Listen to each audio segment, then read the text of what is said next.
बरेचदा असं म्हटलं जातं की ऍक्टरने स्विच ऑन किंवा स्विच ऑफ हे उत्तम पद्धतीने केलं पाहिजे किंवा त्याला स्विच ऑन आणि स्विच ऑफ करता आलं पाहिजे.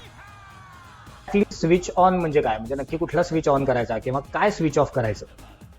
तर ऍक्टरने विंगेमधनं जेव्हा एखादा ऍक्टर स्टेजवरती येतो तेव्हा त्याने त्याच्यामधल्या त्याला ऑफ करायचं असतं आणि जे कॅरेक्टर तो परफॉर्म करतोय त्या कॅरेक्टरला त्याने ऑन करायचं असतं.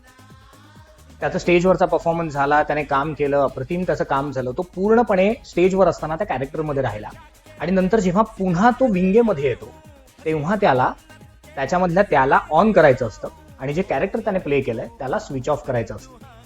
बरेचदा असं होतं की कॅरेक्टरना किंवा ऍक्टरना बरेचदा असं सांगितलं जातं की रोलमध्ये घुसून काम करा किंवा एखादं कॅरेक्टर अचीव्ह करायचं असेल तर बरेचदा असं म्हटलं जातं की मेथड ऍक्टिंग वापरा, त्या कॅरेक्टरमध्ये घुसून काम करा. किंवा बरेच आर्टिस्ट स्टेजवरती काम केल्यानंतर पडदा बंद झाला किंवा त्यांची एक्झिट झाली तरी सुद्धा विंगेमध्ये किंवा स्टेजवर कर्टन बंद झाल्यावर सुद्धा ते कॅरेक्टर कॅरी करतात.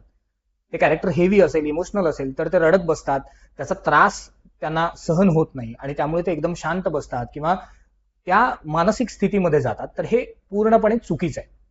जर अशा पद्धतीने तुम्ही काम करत असाल आणि तुम्हाला जर ते कॅरेक्टर स्विच ऑफ करता आलं नाही तर याचा परिणाम तुमच्या शरीरावर आणि मनावर होऊ शकतो. त्यामुळे जर तुम्हाला एक प्रोफेशनल आर्टिस्ट म्हणून किंवा ऍक्टर म्हणून काम करायचं आहे तर स्टेजवर किंवा कॅमेऱ्यासमोर तुम्हाला ऍक्शन म्हटल्यानंतर तुम्हाला तुमचं कॅरेक्टर ऑन करता आलं पाहिजे आणि कट किंवा ओके म्हटल्यानंतर तुम्हाला ते ऑफही करता आलं पाहिजे. त्यामुळे स्विच ऑन आणि स्विच ऑफ हे काय ऍक्टरला जमणं हे अत्यंत महत्वाचं आहे.